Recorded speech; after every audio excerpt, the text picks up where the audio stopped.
On May 31st, people all over the galaxy will head to one destination that is unlike any other on the planet. Anaheim, California. But once they manage to make their way into Disneyland, they will be magically transported to the planet of Batuu and the mysterious Black Spire outpost as fans finally take their first steps into Star Wars Galaxy's Edge. Here to talk about my most anticipated Star Wars anything ever is Scott Trowbridge, Margaret Kerrison, Asa Kalama, Chris Beatty, Doug Chiang, and Matt Martin.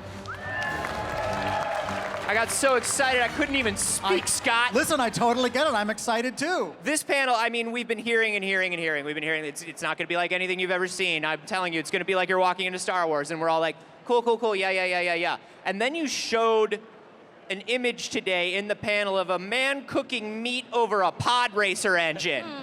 And I was like, oh, we're in it now. Yeah. Oh, we're in it now. Well, you know, listen, when you think about this whole project, when you think about Disney, right? We do things big, but when we decided to do Star Wars and an immersive new land for Star Wars, we decided to go big. We decided to do crazy things. We decided to go deep on authenticity, go deep on the immersion. It is the largest project, the single themed land expansion we've ever done in the company. And we kind of feel like that's appropriate for Star Wars because, you know, Star Wars. Yeah, right? Absolutely. And you have an amazing setup here that we've seen.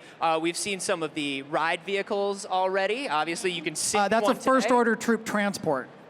I'm sorry. I ruined the theming. After everything, I was the one that ruined it. Wow. Well, let's talk about some of the attractions. One of the things that I was really looking forward to finding out about was the mechanics of how a Millennium Falcon attraction is going to work, right? Because I'm thinking to myself, well, it takes like 4 people in a cockpit yelling at each other to work a Millennium Falcon. How do you make that work? And where am I going to be? I just want to be the guy in the back banging on things and yelling. And you were literally like, hey, you get to be the guy in the back banging on things and yelling. Exactly. That's right. It really is this amazing experience where it's up to you and your flight crew to pilot the Falcon safely on the smuggling run, and there will be a different outcome depending on how well you guys work together. It's all about teamwork, coordination, and making sure there is great communication in that cockpit.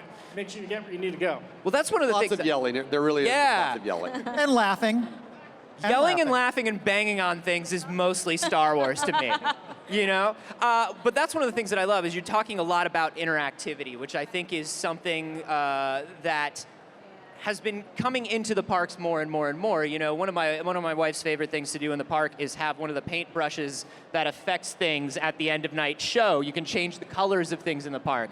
For me, seeing this app that basically it gives you a device and puts you into this world was really amazing to me. Can we go back over some of the top level things you can do with this app? Yeah, absolutely. So we're really invested in this idea of letting guests have the opportunity to not just be visitors to Black Spire Outpost, but to actually, if they want to, take on a persona, to become a member of the Resistance, the First Order, or be that rogue scoundrel you've always wanted to. And so the Star Wars data pad becomes your tool to unlocking all of this. So there's a hacking device for all your slicing that you might want to do throughout the land. You can slice droids and ships even. There's a great translation device. You can understand what the crazy alien languages throughout the land actually say. There's a tuning device that lets you tune into all the various radio antennas and unlock additional stories.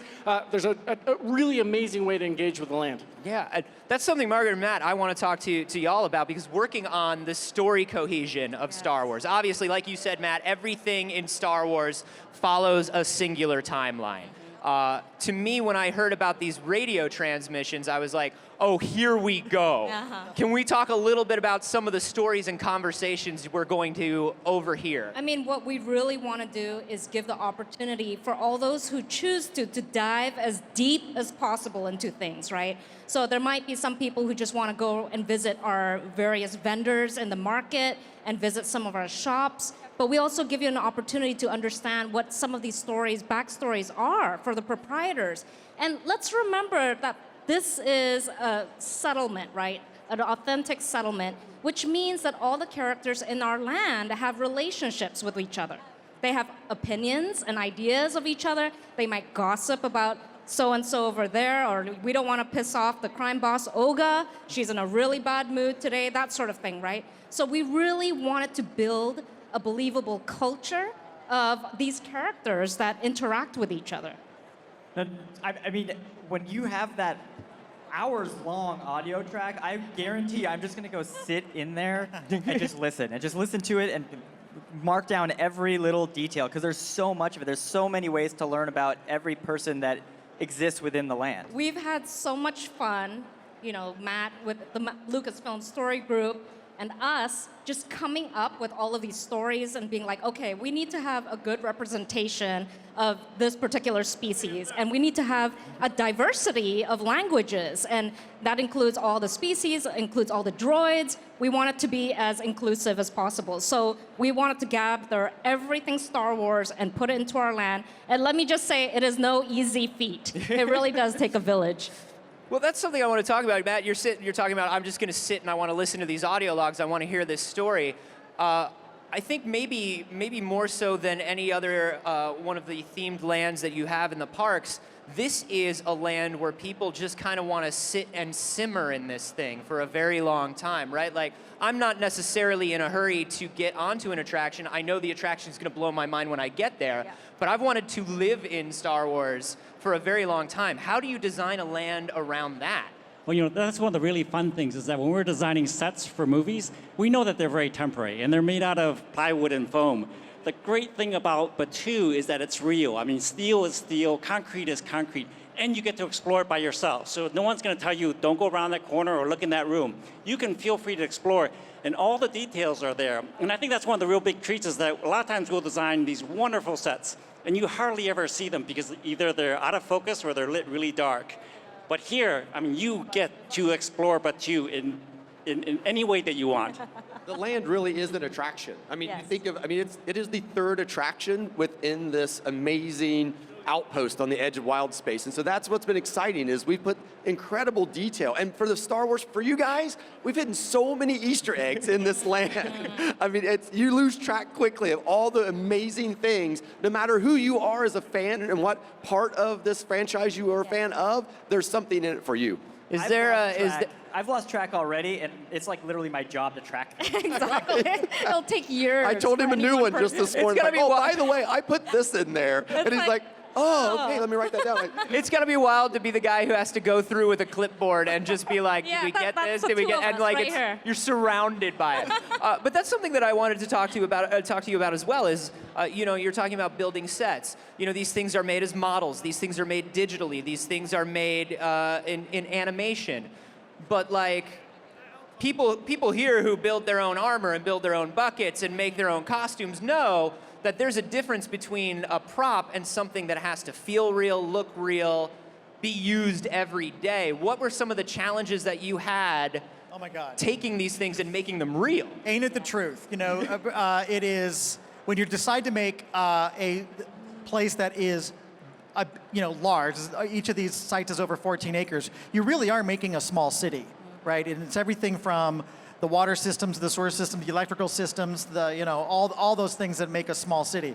That's why it takes almost 5 years to make something like this. It's just there's that much effort that goes into it.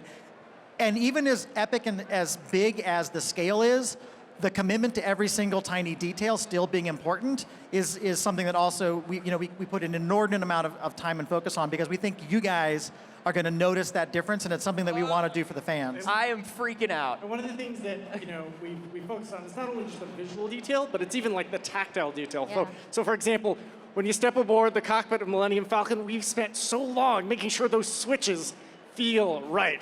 They don't feel cheap and plasticky. Right. Click just the way you want them to click. That hyperspace handle has that really nice heft that you really want it to have. I want to say you actually spent way too much time. Probably too much time. But it's Producers worth would it. say, yes. Yeah, But it's working on worth both. Project management would say. All in a day's work for Yeah. Elsa. Well, it's absolutely amazing. I know that I am not the only person counting the days before we can set foot inside of Star Wars Galaxy's Edge. Thank you so much for stopping by. We cannot wait to go.